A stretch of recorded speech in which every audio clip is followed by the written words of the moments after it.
Warning, দয়া করে ভালো মানুষেরা এই ভিডিও থেকে দূরে থাকবেন। এই ভিডিওর প্রতিটা চরিত্র এবং সংলাপ কাল্পনিক, বাস্তবতার সাথে কোনো সম্পর্ক নেই।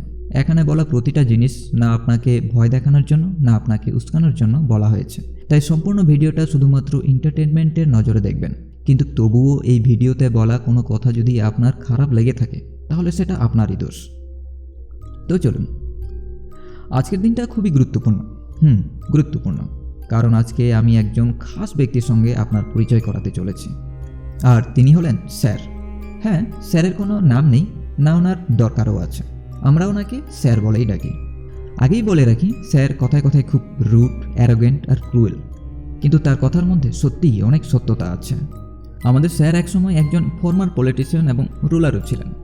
এখন আবার এটা জিজ্ঞেস করবেন না যে কোথায় কীভাবে, কারণ স্যার আমার একটা কাল্পনিক চরিত্র মাত্র। চাইলে তো আমি ওনাকে আমেরিকার প্রেসিডেন্টও বানিয়ে ফেলতে পারি। তো কিছু টেকনিক্যালি ইস্যু থাকার কারণে এখানে ওনার ভয়েসটাও আমি। তো চলুন যাই স্যারের কাছে এবং ওনার কাছ থেকে এমন একটা টপিকের ব্যাপারে জানবো যেটা স্যার আমার থেকে অনেক ভালো জানেন, আর আমার থেকেও হয়তো আপনাকে ভালো করে বোঝাতে পারবেন। কিন্তু টপিকটা কি? আগে স্যারের কাছে তো চলুন, সব জেনে যাবেন। নমস্কার স্যার। ও পবিত্র, অনেকদিন পরে এলেন, বলো কি মনে করে আজ এদিকে? আসলে স্যার আজকে আমি আমার জন্য আসিনি, এসেছি সাবস্ক্রাইবারদের জন্য। একটা স্ট্র্যাটেজি এবং একটা খাস টপিক ছিল যেটা আপনার থেকে জানতে চাই। আচ্ছা বলো তাহলে কি টপিক? Divide and rule. আর এটা তুমি আমার কাছ থেকে জানতে চাইছো কারণ আমি একজন পলিটিশিয়ান ছিলাম বলে? বাহ, খুব ভালো পবিত্র।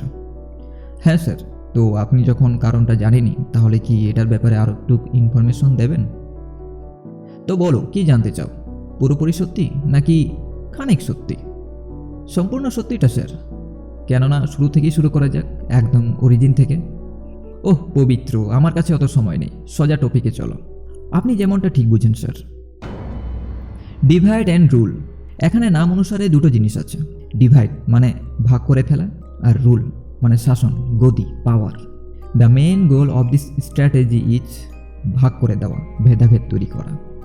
কিন্তু কোন জিনিসের উপর স্যার? কোন জিনিসের আবার? মানুষের।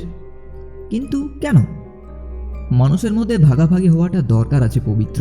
যতক্ষণ না পর্যন্ত তাদের ভাগাভাগি করবে ততক্ষণ পর্যন্ত তারা নিজেদের মধ্যে লড়াই করবেই না। আর এই লড়াইটাই তাদের ধ্যান আমাদের দিকে আসতে দেবে না, যেটার ফলে আমরা ক্ষমতার সঠিক ব্যবহার করতে পারবো। বুঝতে পারছো পবিত্র আমি কি বলতে চাইছি? হ্যাঁ স্যার, একদম। কিন্তু ভাগাভাগি ভেদাভেদি কি বেসিসে হবে? ওহ পবিত্র, বকার মতন কথা বলো না, কারণ তুমি তাদের মতো নাও। তুমিই বলো, তুমি কোন বেসিসে তাদের মধ্যে ভেদাভেদ সৃষ্টি করবে? রং দেখে স্যার, আই মিন কালো চামড়া আর সাদা চামড়ার ভিত্তিতে? হ্যাঁ হতে পারে, কিন্তু এটা আমাদের এখানে কার্যকরী হবে না। ওয়েস্টার্ন কান্ট্রিজগুলোতে এটা বেশি প্রভাব ফেলতে পারে। এমন কিছু ভাবো যেটা আমাদের এখানে কাজ করবে। কাস্ট, জাতি নিয়ে স্যার।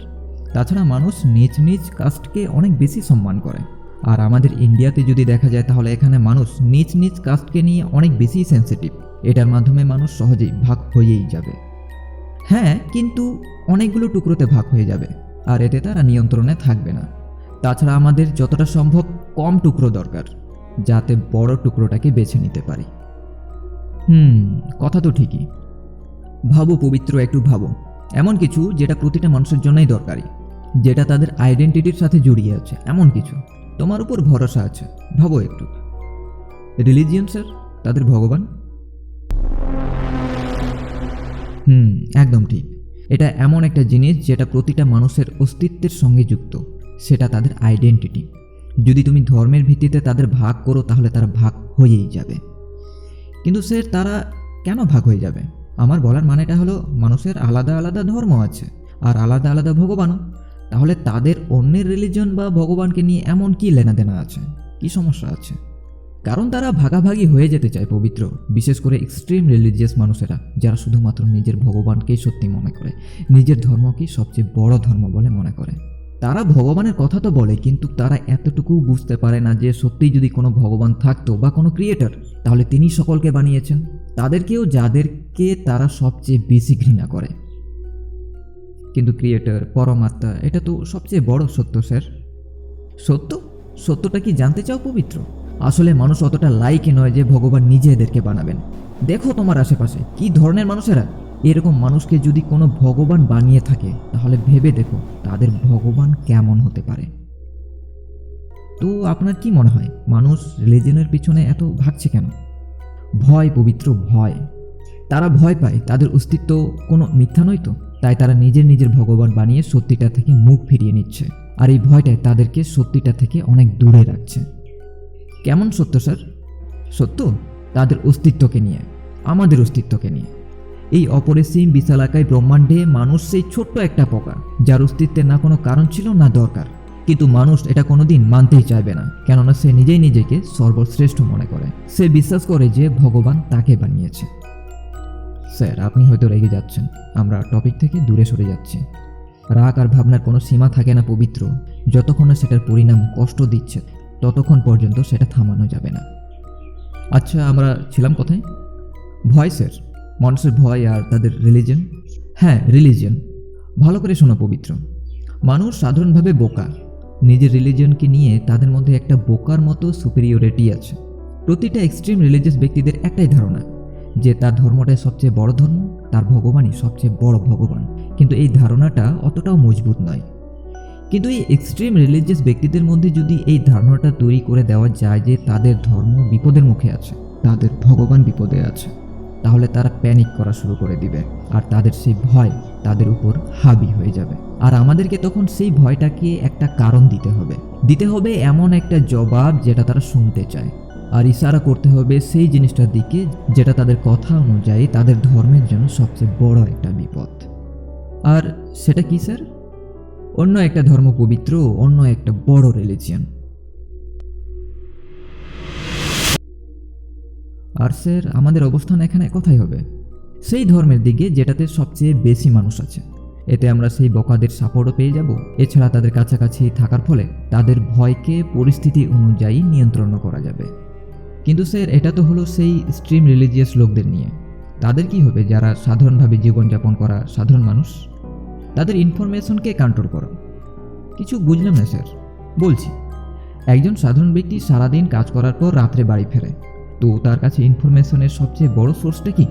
যার সাহায্যে সে জানতে পারে যে দুনিয়াতে কি চলছে, দেশে কি চলছে, তার শহরে কি চলছে। টিভি স্যার, টিভি আর মোবাইল। জবাব তো তুমি জানোই পবিত্র। ওহো, এর মানে আমরা মিডিয়া আর সোশ্যাল মিডিয়াকে ম্যানিপুলেট করব, যেখানে আমরা ডিসাইড করব যে তারা কি দেখবে না দেখবে। একদমই ঠিক পবিত্র।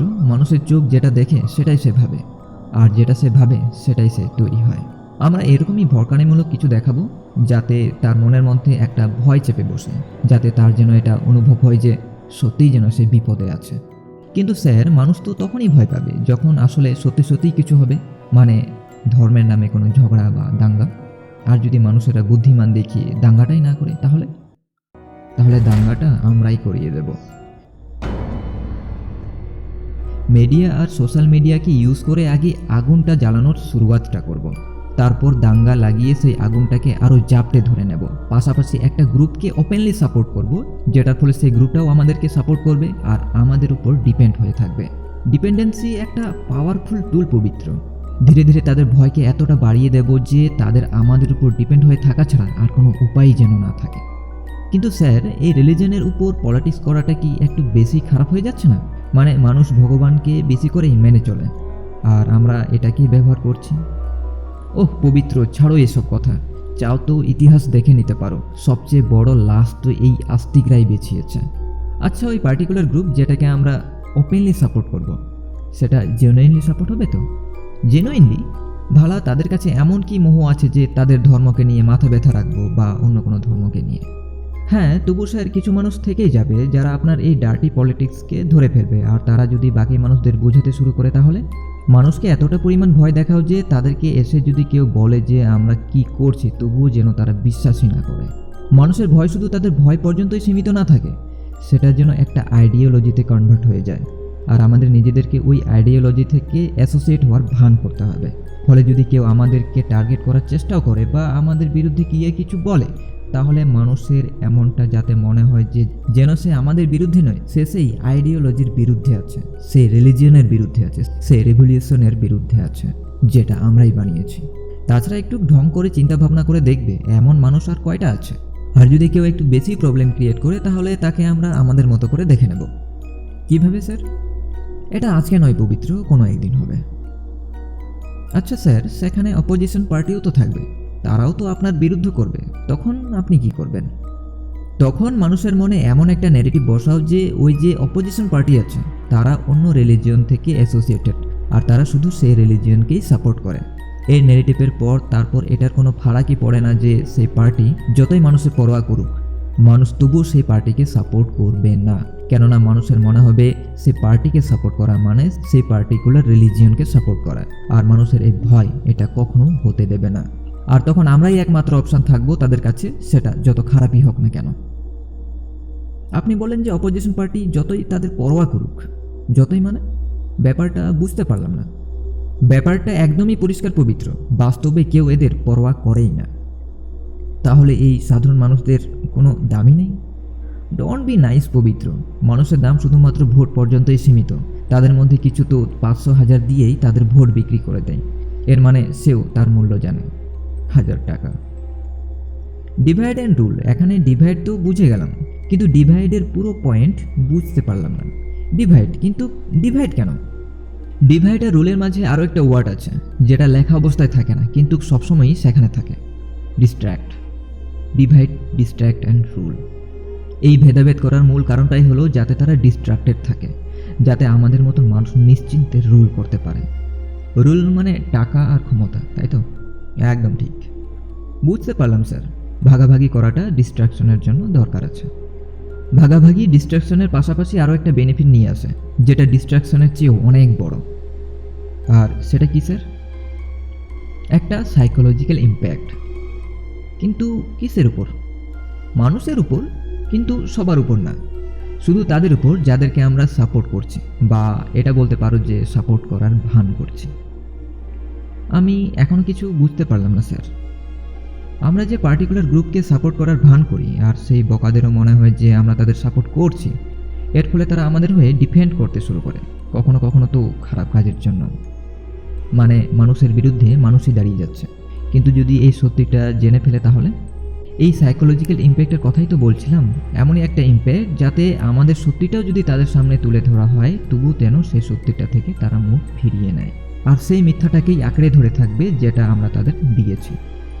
জানি না স্যার, কিন্তু এটা আমার খুব খারাপ মনে হচ্ছে। মানুষের রিলিজিয়ন তাদের একটা আস্থার সঙ্গে জুড়ে আছে, আর তাদের এই আস্থাকে নিয়ে এমন খেলা শুধুমাত্র গদিকে ধরে রাখার জন্য। এই ইনোসেন্ট টাইপের কথা বলো না পবিত্র, তুমি এদের থেকে অনেক ভালো। তাছাড়া মানুষ বোকা হতেই চায়, যদি আমরা বোকা না বানাই তাহলে অন্য কেউ বানাবে। এই ক্ষমতার লড়াইয়ে ভালোর কোনো দাম নেই। ঠিকই বলেছেন স্যার। এই ঠিক থেকে আমার একটা কথা মনে পড়লো, যদি ক্ষমতা আর ভালো এই দুটো জিনিস যদি একসাথে পাশাপাশি চলতে না পারে তাহলে রতন টাটার ব্যাপারে কি বলবেন, যিনি একজন ভালো মানুষ সাথে পাওয়ারফুলও? ইনফ্লুয়েন্সার, পাওয়ারফুল নয়।